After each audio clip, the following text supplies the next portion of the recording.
Hello la famille, bienvenue sur Lisa l'Africaine. Alors, aujourd'hui je vous apporte une vidéo intitulée Le Ndonga ou encore l'étoile filante des sorciers. C'est une petite série de vidéos que j'ai décidé de faire sur les mystères de la République centrafricaine, les phénomènes de la République centrafricaine. Que ce soit des phénomènes qu'on peut catégoriser de bons ou de mauvais, ça dépend des personnes, de chaque personne. En tout cas, moi, je viens juste vous les relater pour que vous puissiez avoir plus d'idées sur ce qui se passe en général jusqu'aujourd'hui en République centrafricaine. Sans plus tarder, soyez attentives et attentifs et suivez la vidéo. Et on entre dans le vif du sujet, n'est-ce pas? Oui ou non? Alors, à tout de suite. Alors, avant de commencer notre histoire, je tiens à préciser que tous les Centrafricains qui ont grandi en République centrafricaine, qui sont nés là-bas, savent au moins de quoi il s'agit, ont déjà entendu parler du Ndonga, même s'ils ne connaissent pas, même si ce n'est pas tout le monde qui connaît l'histoire là en détail. Alors, moi aujourd'hui, je viens vous présenter de quoi il s'agit. Tout d'abord, c'est quoi le Ndonga? Le Ndonga, en fait, est un maléfice envoyé par un sorcier ou une sorcière vers une personne dans le but de lui faire du mal. Il y a une condition à l'envoi du Ndonga. Le sorcier ou la sorcière qui envoie ce Ndonga a l'obligation de ne pas s'endormir jusqu'à ce que le maléfice qu'il a envoyé lui revienne pour qu'il puisse le prendre et le mettre dans un récipient dont lui seul a les secrets.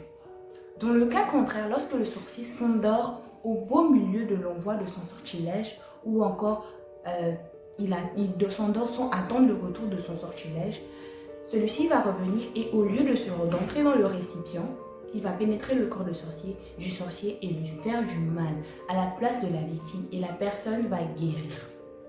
Donc c'est la condition qu'a le sorcier qui envoie ce maléfice.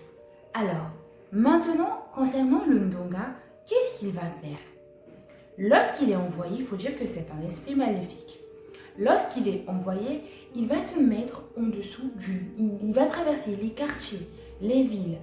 Arrivé à l'endroit auquel il a été envoyé, il va se mettre, vous voyez la porte là, non? Juste au milieu, dessus, juste au milieu, et attendre la victime. Et je vous dis, quelle que soit la personne qui va venir pour entrer, le Ndonga va pas du tout lui faire du mal. Mais dès qu'il va apercevoir la victime, il va se transformer en goutte d'eau. Vous voyez les gouttes de pluie, une seule goutte, petite goutte d'eau là. Et la personne, dès qu'elle va venir entrer, va recevoir la goutte d'eau.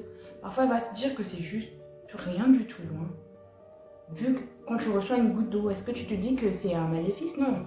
Mais bizarrement, automatiquement après, elle qui était bien portante va commencer à trembler, avoir de la fièvre, mal à la tête, les symptômes du paludisme. Et si les gens qui l'entourent ne font pas le rapprochement avec le Ndonga, ils vont emmener cette personne à l'hôpital. Et si l'infirmière ou le médecin qui va recevoir ces médecins, lui non plus ne tient pas compte, n'a pas posé les bonnes questions ou n'a aucune idée de quoi il s'agit, il va se dire que c'est le paludisme et effectivement il va entamer les traitements du paludisme. Et par malheur, s'il lui introduit une aiguille ou encore lui met un sérum, cette personne-là va mourir automatiquement. Par contre, lorsque cette personne se trouve dans un milieu où les gens ont l'habitude des Ndonga et savent de quoi il s'agit, ils vont l'amener chez un marabout ou toute personne apte à soigner ce genre de maléfice. Le marabout en question va prendre une poudre, un truc comme ça, et va maintenant prendre une lame, tracer la personne et mettre le truc là-dedans, la poudre pour soigner cette personne, la poudre magique là pour soigner cette personne. Voilà. Maintenant, pourquoi appelle-t-on le Ndonga l'étoile des sorciers? Tout simplement parce que vous voyez l'étoile filante, non? Vous connaissez la boule de gaz qui traverse les ciels en général, là. Cette boule de gaz là. Effectivement, le Ndonga se présente sous cette forme. Mais contrairement à l'étoile filante, le Ndonga, passe plus bas ici, hein, pas dans le ciel là-bas, plus bas, et sur les arbres, autour, sur les maisons, et c'est très facile de l'apercevoir, et il n'a pas la même vitesse de l'étoile filante. Et je me rappelle, en fait, quand j'étais petite, avec les cousines, tout ça, lorsqu'on voyait un Ndonga passer, on nous disait de crier, d'applaudir, de frapper, de faire beaucoup de bruit pour que le Ndonga ait peur, ait honte, vu que c'est un esprit, et il ne va pas aller là-bas parce qu'il va se dire qu'il a été découvert, il ne peut plus continuer son chemin, et il va repousser le chemin et repartir à l'envoyeur.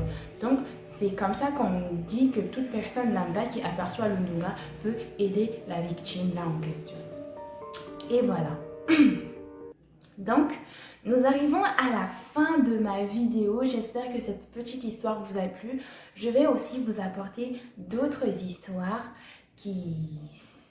juste pour ce confinement, rien que pour vous, du même type ou pas, j'espère que ces histoires-là vont vous plaire. Alors, si celle-ci vous a plu, likez, partagez. Et pour tous les centrafricains qui vont passer ici, n'hésitez pas à commenter, à ajouter encore si vous avez plus d'explications sur le phénomène des Ndonga. Bye pour une prochaine vidéo et surtout, prenez soin de vous. Attention avec le coronavirus. Bye bye.